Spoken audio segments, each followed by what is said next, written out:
Welcome back, everybody. I'm Dr. Craig Malkin, a clinical psychologist and lecturer for Harvard Medical School. I'm also the author of The Rethinking Narcissism, which is devoted to helping you understand and cope with narcissism in all its forms in all your relationships. If you like my videos, please remember to subscribe by turning the notification bell on and give them a thumbs up and comment so I can build on conversations like I'm doing today. This is a follow-up to talking about narcissist defenses, or what I sometimes call early warning signs that cut across all the different types of narcissism. And this one is called emotion phobia.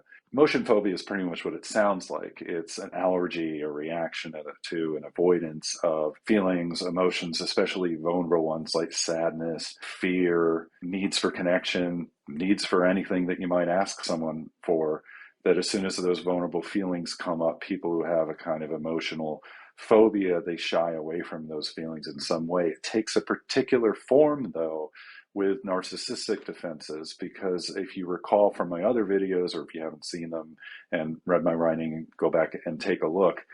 Narcissists have this core drive to feel special. So where all of us might at times shy away from emotion, it's the way it happens with somebody who's extremely narcissistic that becomes a kind of tell or early warning sign. So for example, I had one client whose girlfriend, whenever he started talking about his mother and her illness, she would literally start cleaning. She would turn away and start cleaning. She was that uncomfortable. Now, why does that happen? One of the reasons people become so addicted to feeling special is because they have a particular kind of insecurity called attachment insecurity, where when they're sad, scared, lonely, blue, they don't trust that they can turn to special person or persons for mutual care, comfort, and connection. And extreme narcissism is just one way of coping with that. But if you think about that, what that means is anytime those vulnerable feelings come up, the more narcissistic somebody is, they're going to have to find a way around that. And one really simple way is just to avoid it altogether. So with more extroverted or outgoing narcissists, very often it might take the form as it did with my client, where they shut the conversation down or they change the subject, maybe bring it back to themselves, which is bringing that special attention. But it can also take the form of you're talking about something vulnerable, something difficult, and they actually get irritable. They get angry. And the reason that happens, and they turn from the anger towards something else, is that it's starting to stir those feelings in them, those more vulnerable feelings, and they are deeply uncomfortable with that. And so they have to find a way around it.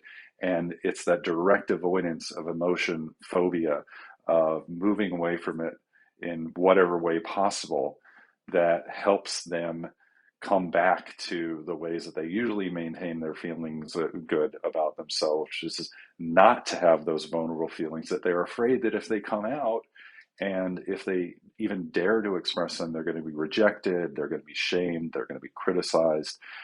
The other form it can take in less extroverted forms of extreme narcissism, say more introverted narcissists, or vulnerable or hypersensitive or covert, you've heard me talk about this too, is it's not directly an avoidance of the feeling.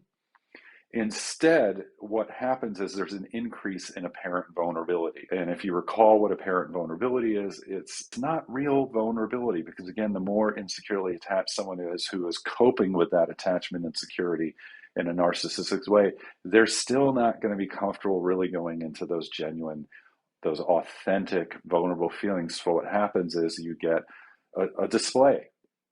You might be talking about something difficult yourself, and the conversation suddenly comes about, how could you be bringing this to me right now? I've got so much going on. And then the person that you're talking to starts to collapse in tears. It doesn't really feel like genuine tears. It feels like an interruption or a display. And you get that feeling in your body that we all get of, I just am not connecting to this feeling that's happening right now. This is very different, say, from somebody who has trauma symptoms or a borderline organization, where in fact what's happening is that those intense feelings are getting stirred up, and it can feel more intense, but it also feels genuine.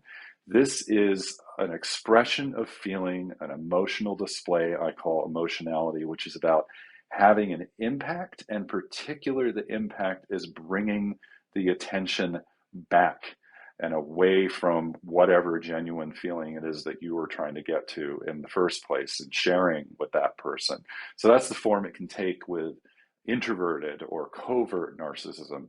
So that is, in a nutshell, what emotion phobia is. It is avoiding vulnerable feelings, either directly in the case of extroverted narcissism or indirectly by covering it over with a kind of emotionality and preempting the conversation with you and bringing it back to them.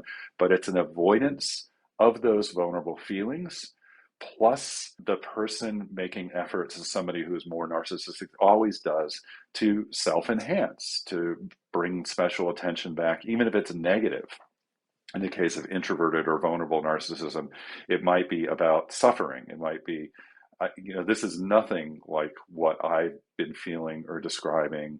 And I don't know how you could even compare the two, even if you had no intention and weren't comparing things at all.